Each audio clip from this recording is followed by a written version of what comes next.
अस्सलाम वालेकुम स्टूडेंट, तमाम स्टूडेंट को मेरा सलाम। आज जो क्लास है हमारी वो है मैथ की क्लास है और मैथ की क्लास में हम लॉगरिथम पढ़ेंगे, ठीक है ना। विदाउट टेबल भी हम सीखेंगे लॉगरिथम को और टेबल के साथ भी सीखेंगे, दोनों तरीके से सीखेंगे। लॉगरिथम जो है वो क्यों ज़रूरी है मैथ में और इसका जो कॉन्सेप्ट है वो क्या है, किसने इंट्रोड्यूस किया था लॉग को और हम लॉग को क्यों यूज़ करते हैं मैथ में, ठीक है। ये सबसे पहले हम समझ लेते हैं, फिर एक्सरसाइज पे आते हैं हम, ठीक है। अपनी सबसे पहले एक ग्रेट मुस्लिम मैथमेटिशियन था, मुस्लिम मैथमेटिशियन था ये, अबू मोहम्मद मूसा अल खवारिज़मी। इसने लॉग का कॉन्सेप्ट दिया था, ठीक है। इन 17th सेंचुरी में जॉन नेपियर ने डेवलप किया concept of logarithm and prepare the tables for it.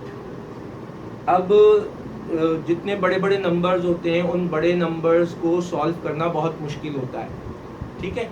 बड़े नंबर्स को, बड़े बड़े डिजिट नंबर्स को, मल्टीपल को, एडिशन को करना बहुत मुश्किल होता है। तो उसने ये काम किया था कि इसने कॉन्सेप्ट दे दिया, जॉन नेपियर ने डेवलप किया था कॉन्सेप्ट ऑफ लॉगरिथम, ठीक है। इसने जॉन नेपियर ने कंप्यूटर में भी काम किया है, ठीक है। कंप्यूटर पे भी यही वर्क किया था उसने, और इसने प्रिपेयर्ड किया था टेबल फॉर इट। और ये टेबल जो बनाया था इसने, ये इन टेबल की जो बेस थी वो ई थी, ई, ठीक है। ई की बेस पे टेबल बना था ये। ई एक मैथमेटिकल एक्सपोनेंशियल फॉर्म है मैथ की, और ये एक, इसके ऊपर कोई भी पावर होती है तो वो रैशनल नंबर होता है। मसलन ई के ऊपर अगर हम कोई पावर 1 लगा दें, पावर 1, ठीक है, पावर 1, तो ई की जो वैल्यूज होती है, आप ई की वैल्यूज जब निकालेंगे कैलकुलेटर में तो वो ये मिलेगी 2.71828, ठीक है, ये वैल्यूज मिलेगी। और फिर ये वैल्यूज जो है वो ज़्यादातर वैल्यूज जो है वो डिफरेंट होंगी, डेसिमल के बाद जो डिजिट होंगे वो डिफरेंट मिलेंगे आपको, ठीक है। और ये नंबर जो है वो रैशनल नंबर कहलाता है। इसकी बुनियाद पे उसने टेबल बनाया था। अगर ई के ऊपर 2 पावर लगा दें तो आप कौन सा नंबर होगा, ई के ऊपर 3 पावर लगा दें तो कौन सा नंबर मिलेगा, ई के ऊपर 4 पावर लगा दें तो कौन सा नंबर मिलेगा। इस तरह उसने टेबल बनाए थे। इस टेबल की बुनियाद इसने रखी थी, ये टेबल की बुनियाद इसने रखी थी, ठीक है। इसने कॉन्सेप्ट दिया, इंट्रोडक्शन दिया, मैथमेटिशियन था। बाद में जॉन नेपियर ने डेवलप किया इसको और कॉन्सेप्ट दिया लॉगरिथम का, कॉन्सेप्ट दिया और प्रिपेयर किया टेबल कि हम लॉगरिथम को जब सॉल्व करेंगे किसी नंबर के साथ तो उस नंबर को हम कैसे देखेंगे, ई के टेबल में देखेंगे, और ई की बेस के टेबल में जो भी नंबर होगा उसमें देख के हम उसको सॉल्व कर लेंगे, ठीक है। इन 1631 यानी कि 1631 में प्रोफेसर हेनरी ब्रिग्स ने डेवलप किया द टेबल्स विद बेस 10। अब बेस 10 की बुनियाद पे डेवलप कर लिया, जो आपकी किताब में भी मौजूद है। जो टेबल आपकी किताब में मौजूद है वो प्रोफेसर हेनरी ब्रिग्स ने बनाया है, और वो टेबल 1631 में बेस 10 पे बना हुआ है, ठीक है। जॉन नेपियर ने किस पे बनाया था, ई बेस पे बनाया था टेबल, ठीक है। जबकि ये किस पे बनाया था, इसने जो है वो 1631 में हेनरी ब्रिग्स ने डेवलप किया था टेबल, जो कि आपकी किताब में मौजूद है। और बाहर इसकी बुक भी मिलती है, किताब बुक मिलती है पतली सी, 30 रुपये 50 रुपये की बुक मिल जाती है। टेबल अगर लॉग टेबल आपको देखना है, सॉल्व करना है लॉग टेबल से, तो वो आप ले सकते हैं, ठीक है। लेकिन वो बेस 10 की बुनियाद पे बना हुआ है, ये हेनरी ब्रिग्स ने बनाया था, ठीक है, प्रोफेसर हेनरी ब्रिग्स ने, ठीक। Why use the logarithm, logarithm हम क्यों यूज करते हैं। देखें, जब 17th सेंचुरी थी ना, 17 और 16 सेंचुरी में, तो जब बहुत बड़े बड़े नंबर को ऐड किया जाता था या बहुत बड़े नंबर को मल्टीप्लाई करते हैं, बिफोर कैलकुलेटर से पहले, कैलकुलेटर उस वक्त नहीं था, ठीक है। कैलकुलेटर से पहले, कंप्यूटर से पहले multiplying or dividing large number was incredible, tedious and error prone. ठीक है, जब हम कंप्यूटर से पहले और कैलकुलेटर के पहले की बात है, ये बात ध्यान में रखिएगा। कंप्यूटर से पहले और कैलकुलेटर से पहले, जब कैलकुलेटर इजाद नहीं हुआ था, जब कैलकुलेटर नहीं बना था, अब तो कैलकुलेटर बन गया है। कैलकुलेटर में फटाफट बड़े बड़े नंबर डालो, आपको कैलकुलेट कर देता है। वो एक्सपोनेंशियल में भी आंसर दे देता है उनके आंसर, ठीक है, 10 की पावर में भी दे देता है उनके आंसर, ठीक है। तो जितने नंबर आप डालेंगे, साइंटिफिक कैलकुलेटर भी है, मैनुअल कैलकुलेटर भी है, उसके आंसर आपको फौरी मिल जाते हैं। लेकिन कैलकुलेटर नहीं बना था जब 17वीं सेंचुरी में, तो उस वक्त, और कंप्यूटर नहीं बना था उस वक्त, कंप्यूटर का इतना रुझान नहीं था, ठीक है। कहीं कहीं जो कंप्यूटर की इजाद हुई थी वो हुई नहीं थी, बल्कि इतनी उस वक्त मल्टीप्लाई करते थे जब डिजिट को, बड़े बड़े डिजिट को मल्टीप्लाई करना होता था। जैसे अगर कहा जाए कि एक डिजिट है आपके पास कि 398 मल्टीप्लाई बाय 29, अब इन नंबर्स को मल्टीप्लाई करना था। या और इससे बड़ा डिजिट है 3924 मल्टीप्लाई बाय 2489, इन डिजिट्स को मल्टीप्लाई करना है। अब क्या मल्टीप्लाई करके लेके बैठे थे, 9 को उधर करेंगे, फिर 9 को 2 से करेंगे, 9 को 9 से करेंगे, 8 से करेंगे, फिर 4 से करेंगे, फिर चारों डिजिट को 2 से करेंगे। तो ये तो बहुत ही एरर आएगा, थका देने वाला मेथड है, एरर आ जाएगा। जो कि बच्चे, आम बच्चे जो है वो 4th क्लास के, 3 क्लास के ये कर रहे होते हैं, 2 digit number multiply, 3 digit number multiply, 4 digit number multiply, ठीक है। तो इसमें एरर आ जाता है, मैनुअली करेंगे आप, एरर आ जाएगा, प्रॉब्लम्स होगी। तो उस वक्त जो है ये एक शॉर्टकट मेथड था, logarithm provided brilliant shortcut method. तो इसको शॉर्टकट मेथड कहा गया और इसके 3-4 फार्मूले डिस्क्राइब किए गए। उन 4 फार्मूलों की बुनियाद पर बड़े बड़े मेथड को लॉगरिथम यूज करके कैलकुलेट कर लिया जाता था, ठीक है। टेबल से देख के फौरन इसको वो करते थे, फिर ऐड करते थे, फिर आंसर दे देते थे कि ये इसका आंसर, ठीक है।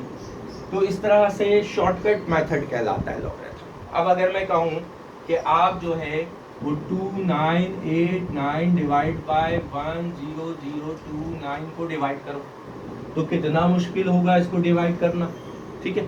तो क्या है, इस पे लॉग अप्लाई कर देंगे। जब लॉग अप्लाई कर देंगे तो बहुत इजी हो जाएगा। अगर मैं कहूँ 2.98 डिवाइड बाय 3.40 इसको डिवाइड करो, तो बहुत मुश्किल है इसको डिवाइड करना, ठीक है। उस वक्त कैलकुलेटर नहीं था, ना उस वक्त कैलकुलेटर था, ना कंप्यूटर था, तो उसको डिवाइड करना बहुत मुश्किल था। तो ये एक शॉर्टकट मेथड अप्लाई होता था, इस पे फार्मूला अप्लाई यूज करके लॉग का फौरन यूज कर लिया जाता था, ठीक है, इसको इस्तेमाल कर लिया जाता था।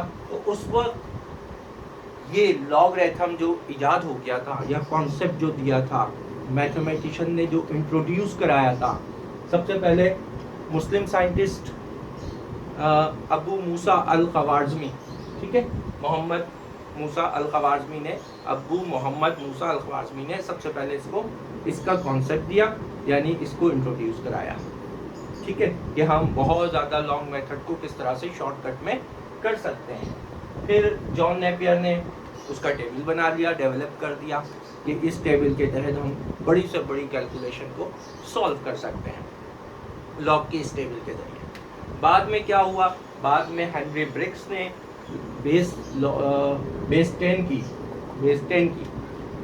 10 पर एक टेबल डेवलप किया और कहा कि अब इस टेबल की बुनियाद पर बड़े बड़े मेथड सॉल्व हो जाएंगे, ठीक है। और वो सॉल्व जो हो जाते हैं, कुछ यहाँ पे मैंने लिख दिया है, यूजेज बता दिया, मैं तो बेशुमार यूजेज हैं लॉग के, ठीक है। Deal with the wide range of values, ठीक है, वाइड रेंज यानी बहुत बड़ी वैल्यूज को आपने उसका लॉग निकालना है। अगर लॉग की फॉर्म में बड़ी रेंज वैल्यू कैलकुलेट करनी है तो उसको लॉग की डील पर हम सॉल्व कर सकते हैं लॉग के साथ, यानी लॉग मेथड के जरिए हम उसको सॉल्व कर सकते हैं। Earthquake richer scale logarithmic scale होता है, इसका नाम है रीचर स्केल, ठीक है। इसका नाम है अर्थक्वेक। यानी 10 सेकंड में कितनी दफ़ा कितनी मर्तबा झटके आए अर्थक्वेक के, ठीक है। तो वो 10 की पावर लगा के वो सॉल्व हो सकता था कि ये अर्थक्वेक की जो स्ट्रेंथ है वो कितनी है, बता देते थे।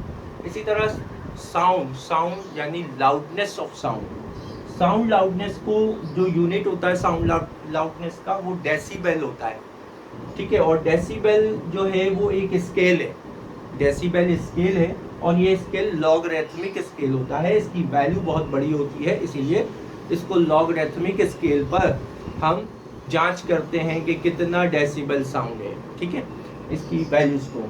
एसिडिटी, अगर किसी भी एंजाइम्स की एसिडिटी हमें चेक करनी हो तो फिर उस सिलसिले में भी पीएच स्केल यूज होता है। ये स्केल भी लॉगरिथमिक स्केल होता है, ठीक है। एसिडिटी अगर चेक करनी है या बेसिसिटी चेक करनी है किसी भी केमिकल की या किसी भी कंपाउंड की, तो उसके लिए भी लॉगरिथमिक स्केल यूज किया जाता है, ठीक है। मसलन जैसे आपकी डॉक्टर अगर आपको कहेगा कि एसिडिटी चेक कराएं, या आपको कहेगा कि खून में एसिडिटी कितनी है या बेसिसिटी कितनी है, ठीक है, या यूरिन में कितनी है, तो उसके लिए हम पीएच स्केल यानी यहाँ पर लॉगरिथमिक स्केल का इस्तेमाल करता है। कौन? फार्मास्यूटिकल या डॉक्टर जो है या वो जो चेकर है यूज़ करने वाला है, वो लॉगरिथमिक स्केल के ज़रिए बताएगा कि आपके खून में एसिडिटी कितनी है, या आपके अंदर या फला जगह या फला स्टमक में एसिडिटी कितनी है, ये आपको बता देगा वो, ठीक है। किसी भी कंपाउंड में या किसी भी एलिमेंट में एसिडिटी चेक करने का ये भी लॉगरिथमिक स्केल होता है, ठीक है। इसके अलावा स्टैटिकल डेटा, जो स्टैटिकल डेटा जैसे मर्दमशुमारी होती है पूरे मुल्क में, शादीशुदा खवातीन कितनी है, ठीक है, गैर शादीशुदा खवातीन कितनी है, शादीशुदा मर्द कितने हैं, ठीक है, बच्चों की तादाद कितनी है पूरे मुल्क में, ठीक है। जैसे हम कहें कि भाई 12 साल 15 साल या 16 साल के बच्चों की वैल्यू कितनी है या कितनी क्वांटिटी में है पूरे मुल्क में, जिससे वो हम सेंसस कहते हैं। अब सेंसस यानी ये स्टैटिकल है, स्टैटिकल बता रहे हैं कि स्टैटिकल डेटा बता रहे हैं कि पूरे मुल्क के अंदर 12 साल के कितने बच्चे हैं पूरे मुल्क में, ठीक है, चाहे वो सिंध हो, पंजाब हो, सरहद हो या फिर बलूचिस्तान हो, कोई भी हो, उसमें स्टैटिकल निकाल रहे हैं। अब पूरे मुल्क में शादीशुदा मर्द कितने हैं, पूरे मुल्क में, पूरी कंट्री में शादीशुदा औरतें कितनी हैं, पूरी कंट्री में गैर शादीशुदा औरतें कितनी हैं या गैर शादीशुदा लड़कियां कितनी हैं, ये इस तरह के ज़ाहिर है पूरे मुल्क में एक बड़ी वैल्यू, ह्यूज वैल्यू निकालना है। ये जो स्टैटिकल डेटा यूज़ होगा वो भी लॉगरिथम मेथड के ज़रिए यूज़ किया जाता है, ठीक है। ये तो आप हो गई आपकी एक बात, ठीक है स्टूडेंट। यानी लॉगरिथम जो हम पढ़ रहे हैं इसका मकसद क्या है और वैल्यू क्यों निकाली जाती है, ये है। अब हम आते हैं एक्सरसाइज 2.2 की तरफ। हम देखते हैं एक्सरसाइज 2.2। एक्सरसाइज 2.2 असल में एक्सरसाइज 2.2 में है क्या, करना क्या है, सबसे पहले इस चीज को समझना है। देखो, दो फॉर्म होती है, एक होती है simple exponential form, simple exponential form, ठीक है, और एक होती है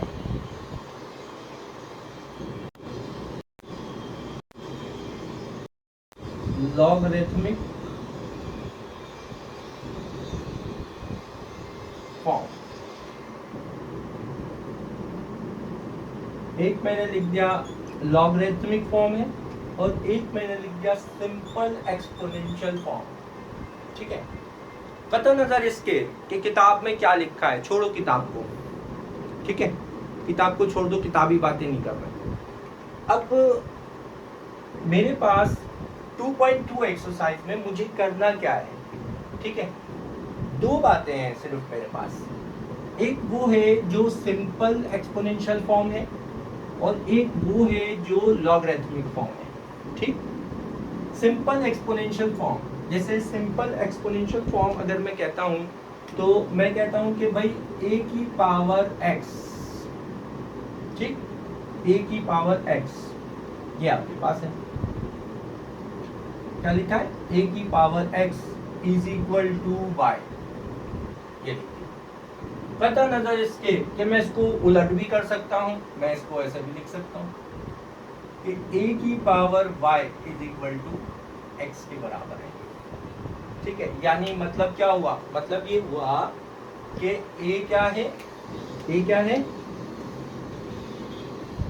ये जो a है ये क्या है, बेस, x है एक्सपोनेंट का पावर या पावर, ठीक है, और y क्या है, नंबर इक्वल टू नंबर। बिल्कुल इसी तरह अगर मैंने इसको और करके लिखा है तो a क्या है, बेस, y क्या है, पावर, और x क्या है, नंबर, ठीक है। ठीक है, अगर मैं कहूं कि ये जो मैंने एक्सपोनेंट सिंपल एक्सपोनेंशियल फॉर्म यानी 2 की पावर 3 बराबर होता है 8 के, ये देख लो, a क्या है, 2, बेस है, x पावर या एक्सपोनेंशियल है तो x लिख दिया 3, और y किसके बराबर है, 8 के, y बराबर है, इसी फॉर्म में आ गया ये, यही फॉर्म लिखी हुई है, ये जो फॉर्म लिखी है मैंने ये फॉर्म, ठीक है। और अगर मैं इस फॉर्म में लिखता हूँ तो क्या होगा, यही फॉर्म होगी। अगर और करके अगर मैं इसको कह दूं कि a क्या है 2, y क्या है 3 और x इधर है तो इधर इसकी जगह x डाल दूंगा, और करके अगर लिखना है इसको तो मैं क्या कहूँगा, मैं कहूँगा कि a क्या है 2, y क्या है पावर 3 और x क्या है 8। अब इसमें कंफ्यूज होने की कोई ज़रूरत नहीं है, ठीक है। ये फॉर्म आप अपनी मर्जी से ये भी लिख सकते हैं या फिर ये लिख सकते हैं, इन दोनों में से कोई एक फॉर्म लिखोगे, ठीक है, तो आप इस फॉर्म को चेंज कर सकते हो लॉगरिथमिक फॉर्म में। किताब में थोड़ा सा अक्सर सवाल को भी चेंज करके दिया उसने, अगर उसने ये सवाल दिया है आपको इस तरह करके तो बाद में ऐसे करके भी दे देगा, तो इसीलिए दोनों फॉर्म बता रहा हूं मैं आपको कि अगर यूं दे दिया तो लॉगरिथमिक फॉर्म क्या होगी इसकी। अब मैं कहूं इस एक्सपोनेंशियल फॉर्म को लॉगरिथमिक फॉर्म में या लिख दो, ये जो मैंने एक्सपोनेंशियल फॉर्म लिखा है a की power x is equal to y, मैं कहूं कि भाई इस फॉर्म को आप यहाँ पे लॉगरिथमिक फॉर्म में लिख दीजिए। तो अब देखो मैं चेंज करूंगा, ठीक है, इस फॉर्म को मैं लिख दूंगा लॉगरिथमिक फॉर्म में, लॉग LOG लगाऊंगा, नीचे क्या आएगा, बेस आ जाएगा, ठीक है, वो नंबर जो इक्वल टू में है वो नंबर आ जाएगा, यहाँ नंबर, वो नंबर यहाँ आएगा, और इक्वल टू में जो पावर लगी है वो इक्वल टू में चला जाएगा।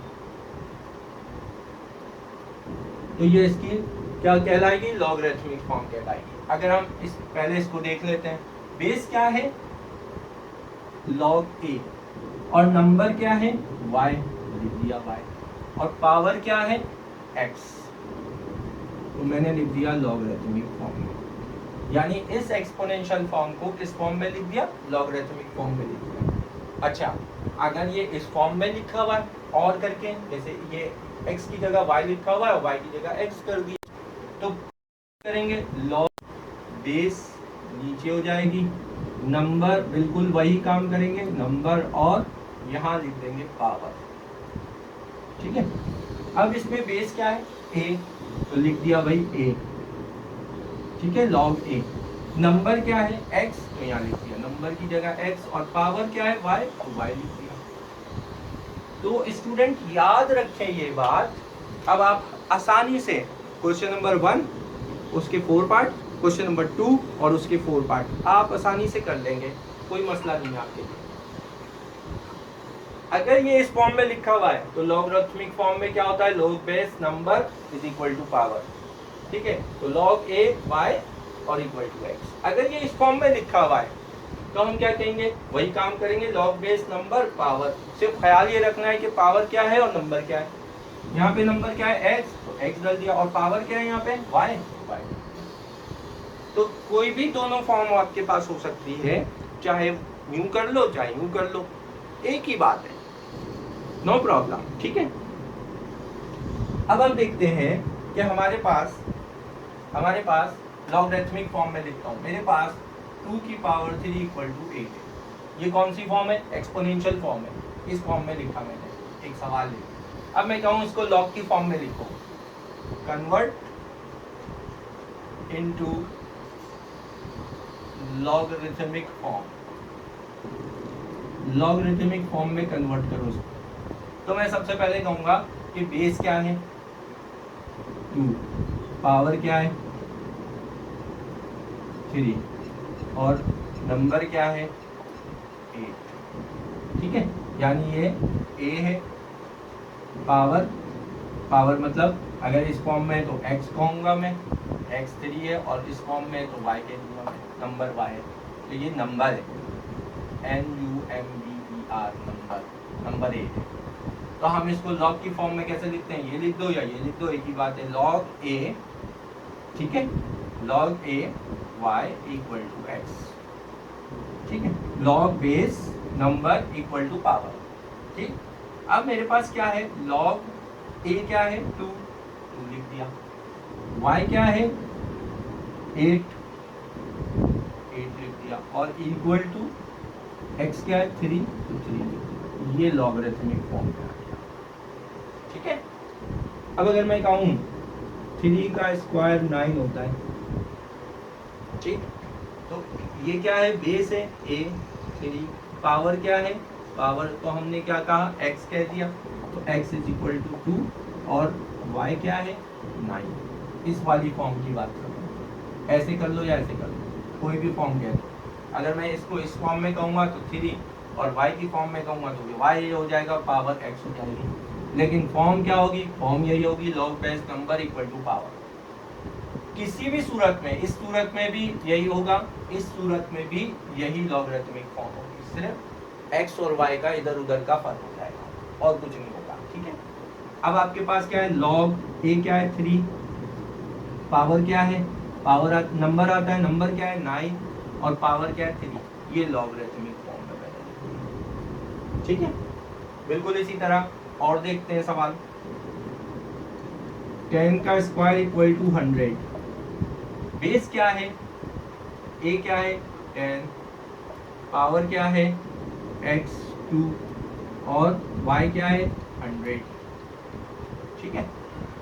तो जनाब log a, फिर आता है पावर, log a पावर 10 आ गया, फिर आपके पास आता है नंबर 100 है और इक्वल टू 2। ये आपके पास आ गया log की फॉर्म में, लॉगरिथमिक फॉर्म। तो एक्सपोनेंशियल से लॉगरिथमिक फॉर्म में निकालने का तरीका, अगर इस फॉर्म में लिखोगे तो ऐसे लिखोगे, और अगर इस फॉर्म में लिखोगे y की power a equal to x तो ऐसे लिखोगे, एक ही। तो नंबर पहले, नंबर इधर वाला होता है, ये नंबर होते हैं, ये पावर होता है, ये बेस होता है, ठीक, बेस सेम होता है, सिर्फ नंबर और पावर का फर्क आ जाएगा जिस फॉर्म में भी लिखोगे इसको, ठीक है। ओके, आपकी किताब में सवाल आ रहा है, √3 और इसके ऊपर पावर है स्क्वायर इक्वल टू किसके बराबर दिया हुआ है, 1 के बराबर दिया हुआ है। अब आपसे ये कहा जा रहा है कि इसको लॉगरिथमिक फॉर्म में लिख दीजिए, तो बताओ इसको लॉगरिथमिक फॉर्म क्या होगा। तो जाहिर है, तो रूट है, तो पहले तो पूरी पावर होनी चाहिए, यहाँ कहीं रूट नहीं है, तो ये पूरी पावर है, तो पावर होनी चाहिए, ठीक है। ये देख लीजिए, जो मेथड है आपके पास वो ये है, तो पावर होनी चाहिए, तो क्यूब रूट को खत्म करेंगे, और क्यूब रूट की वैल्यू क्या होती है 1/3 इक्वल टू 1, और पावर के ऊपर पावर आ जाए तो मल्टीप्लाई हो जाता है, m2/3 इक्वल टू 1, ये लिख दिया। अब ये जो फॉर्म आ गई, अब आप देंगे बेस क्या है a m है, पावर क्या है यानी x है 2/3, और y क्या है 1, तो हम इस फॉर्म में लिख देंगे इसको, log बेस क्या है m, y क्या है 1 और पावर क्या है 2/3। तो ये हो गया आपका लॉगरिथमिक फॉर्म, ठीक है। तो इस तरह से हम इसको लॉगरिथमिक फॉर्म में कैलकुलेट करेंगे। एक सवाल और देखें, आपके पास आ रहा है, यहाँ कहीं मैं करा सकता हूँ 7 की पावर 3 इक्वल टू 343 होता है। बेस क्या है? अब अगर ये वाली फॉर्म देखनी है, स्टूडेंट कहता है मुझसे कि ये फॉर्म से बताइए, तो बेस क्या है? 7, y पावर है, तो ये वाली फॉर्म से बता रहा हूँ उसको, इस सवाल को ये वाली फॉर्म से बता रहा हूँ, ठीक है। तो y यानी पावर क्या है? पावर है 3, और नंबर क्या है? नंबर है 343, यानी x जो है वो 343 है, ठीक है। अब क्या हो जाएगा लॉगरिथमिक फॉर्म में? बेस क्या है? 7, ये देख लो बेस क्या है? 7 है, a की जगह 7 लिख दिया, और नंबर क्या है? 343 है, इस वाली फॉर्म से देख रहे हैं, ठीक है। और इसके बाद इक्वल टू, ये आपका हो गया लॉगरिथमिक फॉर्म। तो अभी मैंने क्या पढ़ाया है? अभी मैंने पढ़ाया है एक्सपोनेंशियल से लॉगरिथमिक फॉर्म में किस तरह से कन्वर्ट करते हैं, वो बता दिया। एक्सपोनेंशियल से कोई भी नंबर जब एक्सपोनेंशियल में लिखा हो तो उसको हम लॉगरिथमिक फॉर्म में किस तरह से कन्वर्ट करते हैं, ये मैंने आपको बताया है, ठीक है। जैसे आपकी किताब में है 3 की पावर -4 इक्वल टू 1/8। बेस क्या है? a क्या है? 3, पावर क्या है? x -4, और नंबर क्या है? 1/81, 1/81। अब मैं क्या करूंगा लॉगरिथमिक फॉर्म में? 3 बेस लिख दिया, ठीक है। नंबर क्या है? 1/81 इक्वल टू 3 की पावर इक्वल टू -4, ये आपको लॉगरिथमिक फॉर्म, ठीक है। बिल्कुल इसी तरह अगर कहा जाए 10 की पावर -4 0.0001, अब ये एक्सपोनेंशियल फॉर्म में लिखा हुआ है, इसको मैं कन्वर्ट करूं लॉगरिथमिक फॉर्म में, तो मैं कहूँगा बेस क्या है?